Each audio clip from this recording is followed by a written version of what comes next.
Hi, my name is Sage, and this week, I was gonna make a frog in a wizard hat, but then that obviously did not happen. That's why my hands are full of clay. So instead, I'm gonna make a headless pumpkin monster, yay! And to get started, I'm gonna need some tinfoil. And with the power of editing, I have a tinfoil ball, and then bam, I cover it with clay, and this is gonna be his head. And you may be like, Sage, you just said he was headless. And don't worry, he is in fact headless, but he's going to hold his head in his hands. At least that's the goal. Next, I fold up even more tinfoil as this will be his body. I'm thinking at this point, I'm just gonna make a bust of him, so I don't make him any legs or anything. But then, I change my mind later. And by change my mind, I mean I give him roots. But now, I'm gonna make his bust thicker, and then I'm gonna cover it with clay. Yay! And you may be like, Sage, that doesn't really look like the bust. It's a little marshmallowy. And you're right, but I'm going to ignore that right now. Instead, I'm gonna smush down his face, as this will make the bottom and the top part of the pumpkin. And then I take my pointy stylus and run it down the sides to make the indents, before then ripping off even more clay and making the stem and using my ball stylus to meld it to the pumpkin. And once that's all done, I get to make his face, so I take my pointy stylus again and carve into triangles, as these will be his eyes. And then I take my blade stylus and dig out the remaining clay that's on the inside of the triangle, and then I take my ball stylus and blend everything out so it's kind of more flat now. Then after that, I give him a jaggedy smile to fit the jack-o'-lantern aesthetic. And now I get to deal with his marshmallow torso, and I rip part of it off because that's just what I do.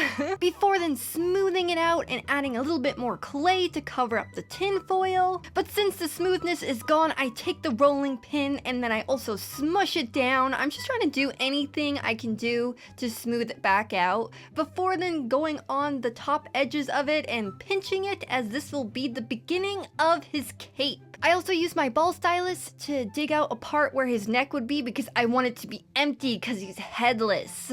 Or I should say he's neckless and he's holding his head, but it doesn't have the same ring to it. But first, it's cape time, so I rolled out a piece of clay and I'm gonna put it on the back of him, before then realizing I need to cut some of it off because I have to tweak absolutely everything.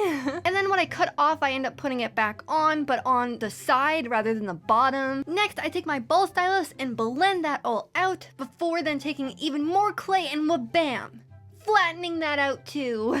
And this will be the beginning of his vest. So in my mind, I was in fashions before, right? And so I've sewn a pattern or two. I made a jacket before, so I figured I could make a clay vest. And so I start cutting away at making like a vest shape, but I made it way too big. So I just continue cutting it over and over again until it's small enough so it fits on his body. And then I take my scissors and cut up the bottoms of it just to make it not look so boring. And speaking about not being boring, I have taken the discarded pieces of clay from the vest and cut them up to make belts to put on the sides. Since the vest doesn't fit exactly to his body on the sides, this makes it look more purposeful, as I don't do math. I've moved past it, I'm not doing that. Speaking of not doing math, one of the sides doesn't look like the other one, so then I cut it up and then put another belt on it, and then I blended it out and it doesn't look correct, but don't worry, I fixed that off screen because it took me a hot minute.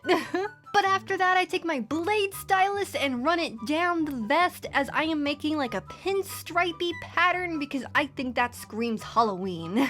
And after that, I make a tie for him out of the discarded vest parts because I just thought there needed to be something there. So I made him a tie. And this tie gets changed a lot because I can't decide on anything. So if it looks like it's been morphed, it probably has been. And after that, I rolled a little log of some clay and put it where his arm should be, as this will be my measuring tool to cut out some wire. So then I do that, and then I cut out my big bunch of small wire and wrap that around the big wire, and then I smush the clay and the wires together to make his arm. So now that his arm is nice and dirty, I then take my bowl stylus and blend it to his body, and then I run it up and down his arm as I kind of want it to have a wooden / rooty look to him because, you know, part pumpkin. Next, I take his pumpkin head and smush it onto his makeshift hand, and surprisingly, it actually stayed up. I was shocked. So I make another arm, wha-bam! And now that he has arms, obviously I have to give him some hands, but some actual hands this time, and I take some little bits of clay and put them on the ends of his arms, and I give him 3 on each side because I just think that's fun and cute. I then accidentally recorded putting on the other hand in slow motion. That was my bad. So just pretend that I did them both on screen. Yay! They're both done now! And after that, I end up jumping a little bit everywhere, just doing random touch-ups and adding a little bit more clay and just blending some more stuff out before I get the idea to give him some scars all over his head because I thought that would be fun. Then I notice his cape looks like it's just floating on him, so I give him some clay on both sides of his shoulders to give him some cape clasps. This is a better look at them, and I gave them buttons. And this was where I thought I would give his arms some offshoots / thorns all over, but then I made them way too small, so I end up making them a lot bigger later, but this is me just smushing them on. And remember earlier I was talking about legs / roots? This is where I give him the roots. Because originally, as I said, I was just gonna make the bust, but then I thought, you know what, he would be really cute if he was short. So that's what prompted the roots. And just like the arms, I give him some thorns / offshoots on the roots because I think that's all nice and mitchy-matchy. And you're probably wondering, what is that little wire doing in the back of his head? So his arms do hold up his head, but I noticed that it wanted to tilt back. So I'm thinking if I keep this wire in while he bakes, it'll hold it in place and not fall backwards in the oven. And my hypothesis was correct, spoiler! And this is me adding some clips to the front of his vest to also match the clips on his cape. And here I redo some lines on his vest because they kind of faded with me doing everything. And y'all remember when I told you I was changing the tie a lot? This is me changing the tie again. I make it even thicker, and I also changed the little knot part of it as well because I wanted to make it look more prominent. And once I'm done with messing with the tie, I move on to flattening out the cape before then adding a button onto the belt, which I mean, it's kind of like a clip on the side now instead of a belt. But now every clip has a button so they all match, and here's where I add all the thorns back again but make them even thicker. And now he's all done, yay! So since he's all done, it's now time to pop him into the oven, and wha-bam! He is cooked! And the little wire came out no problem at all. I let it cool before I took it out, and his head stayed in place, so yay! Now I get to paint him. And I wanted to do something different this week and make every first layer of paint a transition. His head is now painted. And now I'm gonna paint his arms using the umber brown. Wha-bam! That's one arm. And wha-bam! Times 2! His arms are now painted. I then get the paint gun and pow! His roots have one layer. And then pow again! His other roots are painted. But the umber brown doesn't stop there. Bing bong! His stem is now covered. And next is gonna be his vest, and I'm gonna paint that purple. Kapow! It's purple! Next is his cape, and boom! It's now black, yay! And this will be the final transition of everything else. Blam! So now that everything has one layer of paint on it, I can now start with the fun stuff, which is blending. But first, I got some paint on his head that wasn't supposed to be there, so I'm gonna go over with another layer of orange to try and cover everything up. Before then doing what I did last week with the pumpkin and take umber brown, orange, and red, blend that together and put that within all the creases. Before then putting it on the bottom as well, just to give it more depth. Next, I use that same color on the edges of his eyes to make them pop a little bit more. And remember how I added scars all over his head?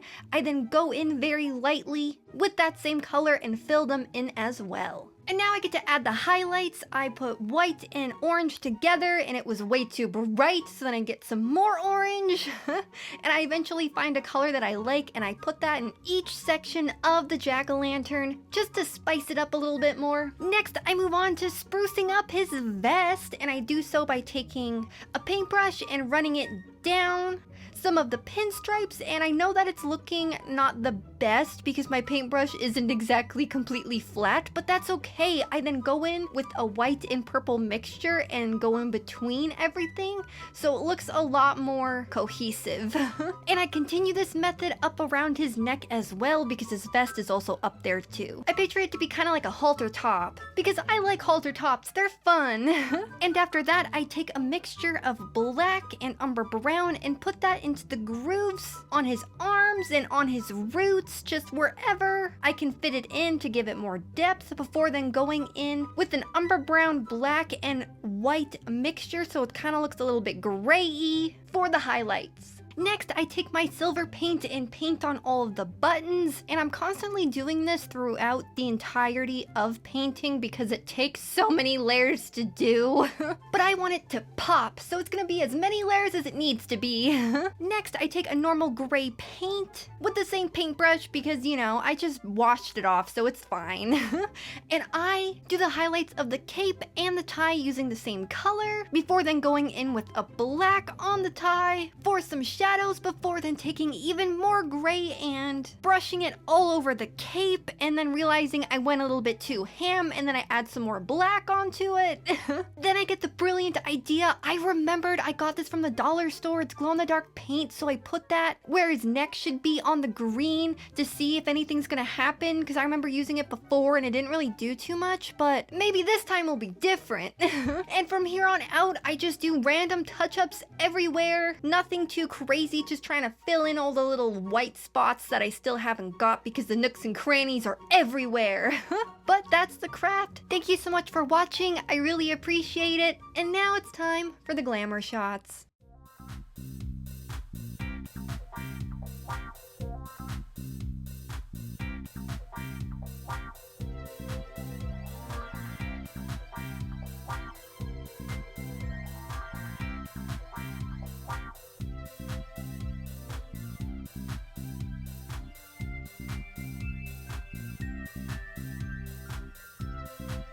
And this is what he looks like in the dark. I did only do one layer, so I can't be that disappointed. I wasn't expecting much, but still, I wanted to be transparent.